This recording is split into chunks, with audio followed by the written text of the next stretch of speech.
بسم اللہ الرحمن الرحیم۔ حضرات، سیدنا عثمان غنی رضی اللہ تعالیٰ عنہ کی ذات ہمارے لیے ہر پہلو کے اعتبار سے قابل تقلید ہے۔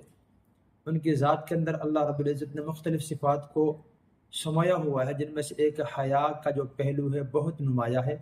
عثمان غنی رضی اللہ تعالیٰ عنہ باحیا تھے۔ ویسے تو سارے صحابہ کرام باحیا تھے، لیکن ان کی حیا سب سے زیادہ مشہور تھی۔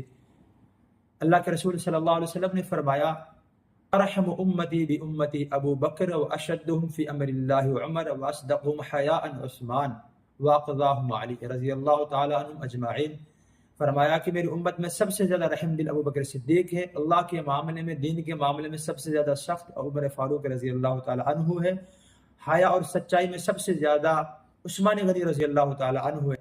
اللہ اکبر، کتنے باحیا کہ آپ صلی اللہ علیہ وسلم جن کی ذات سے حیا کریں۔ عائشہ رضی اللہ تعالی عنہ فرماتی ہیں کہ میں آپ صلی اللہ علیہ وسلم کے پاس موجود تھی، عمر فاروق ابو بکر صدیق رضی اللہ تعالی عنہ تشریف لائے، آپ کی دونوں پنڈلیاں برہنہ تھی، آپ نے ایسے ہی رکھا اپنی حالت پہ۔ عمر فاروق رضی اللہ تعالی عنہ تشریف لائے، انہوں نے اپنا جو بات کہنی تھی وہ کہہ کر چلے گئے۔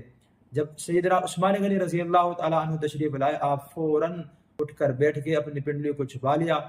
جانے کے بعد سیدہ عائشہ رضی اللہ تعالی عنہ نے فرمایا، رسول اللہ، میرے ابا جان آئے، عمر فاروق آئے، آپ نے اپنی پنڈلی کو نہیں چھپایا، اور آپ نے عثمان غنی رضی اللہ تعالی عنہ کی باری آپ نے اپنی پنڈلی کو چھپایا۔ فرمایا، الا تستحی الا استحی من رجل تستحی منہ الملائکہ، اے عائشہ، کیا میں اس بندے سے حیا نہ کروں جس سے ملائکہ فرشتے بھی جس سے حیا کرتے ہیں۔ اللہ اکبر، کیسی ان کی ذات، کیسی باحیا تھے، بڑے شریف الطبع انسان تھے۔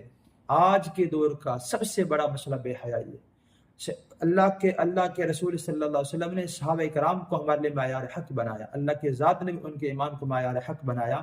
صحابہ کرام ہمارے لیے معیار حق ہے، ان کی ہر نیکی اور ہر ان کی اچھائی ہمارے لیے قابل تقلید ہے۔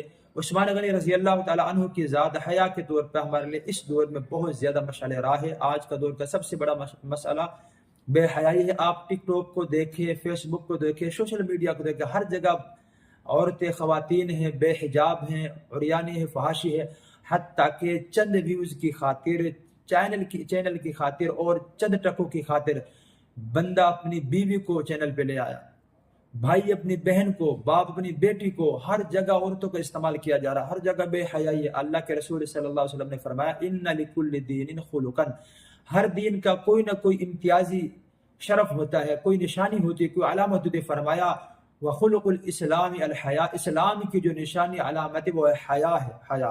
اور قرآن کے اندر اللہ تعالیٰ فرماتے ہیں، قل انما حرم ربی الفواحش ما ظہر منها وما بطن، سورہ اعراف کے اندر اے محبوب آپ فرما دیجئے میرے اللہ نے حرام کر دیا بے حیائی کو، وہ چاہے ظاہری ہو یا چھپی ہوئی بے حیائی، تمام بے حیائی کو میرے اللہ نے حرام کر دیا ہے۔ اور قرآن کے اندر ایک اور جگہ ہے، ان الذین یحبون ان تشیع الفاحشۃ فی الذین آمنوا، وہ لوگ جو بے حیائی کو مسلمانوں کے اندر پروموٹ کرتے ہیں، پھیلاتے ہیں، ان کے لیے کیا ہے؟ ان کے لیے ان لہم عذاب علیم فی الدنیا والآخرہ، ان کے لیے دنیا اور آخرت میں دردناک عذاب ہے، ان کے لیے رسوائی ہے جو بے حیائی کو پھیلاتے ہیں۔ سیدنا عثمان غنی رضی اللہ تعالیٰ عنہ کی ذات سے ہمیں یہ سبق ملتا ہے، ہم حیا با حیا بنے، حیا والا کردار ادا کریں، اپنی بچیوں میں، اپنے معاشرے میں حیا کو پروموٹ کریں، بے حیائی سے بچیں۔ بے حیائی ایسی بری چیز ہے جس سے تمام برائیاں جنم لیتی ہیں۔ اللہ سے دعا ہے اللہ تعالی ہمیں حیا والی زندگی نصیب فرمائے۔